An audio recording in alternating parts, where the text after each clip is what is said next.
Assalamualaikum warahmatullahi wabarakatuh. Bonsoir, je m'appelle Sri Nuryati. Alhamdulillah pada kesempatan yang berbahagia ini, saya akan mempresentasikan jurnal refleksi PPL PPG Daljab dan saya bagikan di YouTube ini agar kawan-kawan bisa menjadikannya sebagai referensi untuk jurnal refleksi. Dan untuk mata pelajaran yang saya ampu adalah bahasa Perancis. Kemarin melaksanakan PPL pada tanggal 12 Desember 2023 di hari Selasa dengan guru pamong Madam Prihartini SPD dan dosennya adalah Madam Dr. Siti Ferdi Rahayu M. Hum. Nah, pada momentum kali ini, deskripsi kegiatan inovasi pembelajaran, topik dan tujuan yang saya pilih adalah raison d'être quelqu'un. Yang saya pilih topik ini adalah sebagai lanjutan dari pembelajaran sebelumnya, yaitu raison d'être.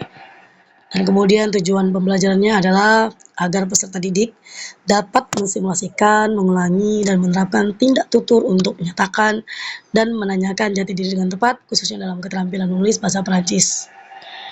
Inovasi yang saya lakukan saat pembelajaran adalah metode CTL atau Contextual Teaching and Learning, dengan meminta peserta didik untuk berdiskusi dengan media, video atau YouTube, PowerPoint, dan beberapa gambar tokoh di masa kini.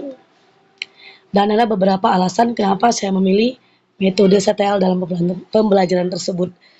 Dalam sintaks-sintaksnya, baik dalam konstruktivisme, kemudian sintaks menemukan, kemudian bertanya, kemudian masyarakat belajar, pemodelan, refleksi, dan lain-lain yang sebenarnya.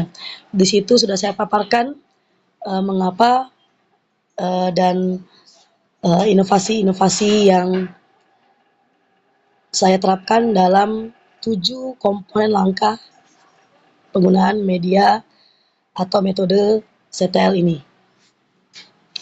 Pada saat PPL berlangsung, ada hal-hal atau manfaat dari inovasi ini yang bisa peserta didik maupun guru raih atau ambil dari materi ini atau dari pemanfaatan inovasi pembelajaran CTL ini. Yang dirasakan pada saat PPL berlangsung, yang dirasakan oleh peserta didik adalah peserta didik sangat antusias dan sangat bersemangat saat video diputarkan. Kemudian peserta didik mengulang-ulang cara melafalkan kata kalimat tertentu persis seperti yang diucapkan oleh tutor dan guru. Kemudian peserta didik memberikan pertanyaan dan sanggahan terkait dengan materi. Peserta didik saling berkolaborasi dalam mengerjakan tugas diskusi dan kemudian secara aktif mempresentasikan hasil diskusinya ke depan kelas. Yang kelima, peserta didik yang belum maju menunjukkan keaktifannya dengan bertanya dan mengoreksi serta merespon hasil diskusi kelompok lain. Yang keenam, suasana pembelajaran di dalam kelas menjadi sangat aktif. Yang ketujuh, peserta didik memperoleh pengetahuan baru terkait materi, misalnya tentang kewarganegaraan seseorang atau tokoh yang dikagumi oleh peserta didik. Terakhir, para peserta didik saling berinteraksi satu sama lain saat pembelajaran berlangsung. Kemudian manfaat yang dirasakan oleh guru adalah guru mendapatkan kepuasan dalam mengajar materi tersebut dan semakin bersemangat dalam mencari dan menciptakan inovasi pembelajaran yang lebih menarik. Yang kedua, guru dapat memonitoring, menganalisis, dan membimbing secara langsung setiap peserta didik atau kelompok yang bertanya atau yang masih bingung dengan materi yang diajarkan. Yang ketiga, guru dapat mengklasifikasikan kemajuan dan perkembangan pembelajaran setiap peserta didik dalam kategori peserta didik yang belum mandiri dan yang sudah mandiri saat diberikan tugas. Yang terakhir, guru semakin kreatif dan terampil dalam mendesain pembelajaran yang diminati peserta didik sesuai dengan bakat dan minat peserta didik tersebut. Nah, selain itu, ada juga tantangan atau masalah yang dihadapi dari inovasi pembelajaran itu. Di antaranya adalah manajemen waktu yang kurang baik. Ini yang saya hadapi pada saat pembelajaran. Pemanfaatan waktu pada kegiatan awal yang terlalu lama sehingga pada saat kegiatan presentasi ada 2 kelompok yang belum tampil. Yang kedua, pemahaman yang tidak merata. Tidak semua peserta didik mencapai tingkat pemahaman yang sama terhadap materi. Beberapa peserta didik memerlukan lebih banyak bantuan dan panduan untuk memahami, menganalisis, dan mendeskripsikan materi présenter quelqu'un, khususnya dalam keterampilan menulis bahasa Prancis dengan baik. Yang ketiga, tidak semua peserta didik siap dan percaya diri dalam hal menulis dan berbicara bahasa Perancis di depan kelas atau presentasi, atau terampil dalam penggunaan media pembelajaran, sehingga pada saat disuruh maju, peserta didik saling tunjuk satu sama lain. Yang keempat, penulisan kata atau kalimat bahasa Perancis yang masih salah. Nah, dari tantangan itulah, maka ditemukanlah solusi yang saya anggap bisa mengatasi hal tersebut. Yang pertama adalah pemanfaatan waktu pembelajaran dengan lebih efektif dan efisien, menampilkan durasi video dan PowerPoint yang tidak terlalu panjang. Dengan demikian, guru dapat memaksimalkan waktu dengan baik. Yang kedua, mengulang kembali pembelajaran khususnya untuk bagian-bagian yang sulit dari materi présenter quelqu'un bagi peserta didik yang belum menguasai materi. Dan hal itu dapat dilakukan pada saat kegiatan penutup. Yang ketiga, guru dapat menggunakan media yang kreatif dan menumbuhkan semangat peserta didik dalam belajar. Media yang digunakan adalah yang berhubungan dengan kehidupan sehari-hari yang digabungkan dengan media berbasis tipak. Selain itu, guru dapat memberikan panduan kepada peserta didik sebelum mereka melakukan presentasi. Ini dapat mencakup contoh presentasi, tips menulis dan berbicara bahasa Perancis di depan umum, dan panduan langkah-langkah tentang bagaimana menyusun presentasi yang efektif.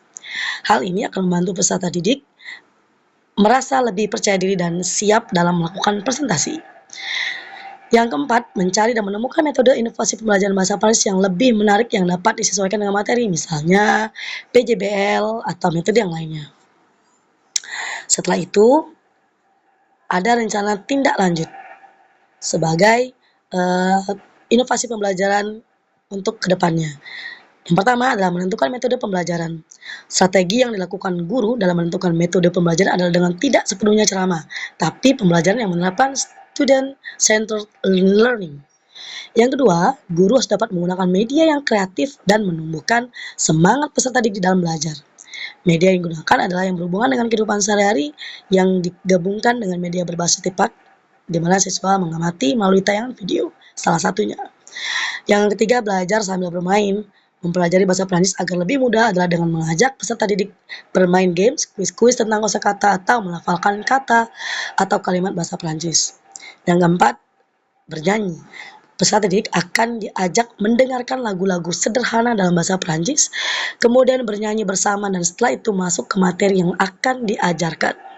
Yang kelima, secara berkelompok, peserta didik akan diminta untuk membuat proyek, yaitu dengan mencari kata, menemukan kata, dan menyusun kata atau kalimat dalam bahasa Prancis dan kemudian dipresentasikan. Dan ini adalah daftar pustaka yang menjadi acuan dari jurnal refleksi saya. Dan kemudian ini juga ada yang bisa saya lampirkan dari jurnal refleksi guru dan juga peserta didik.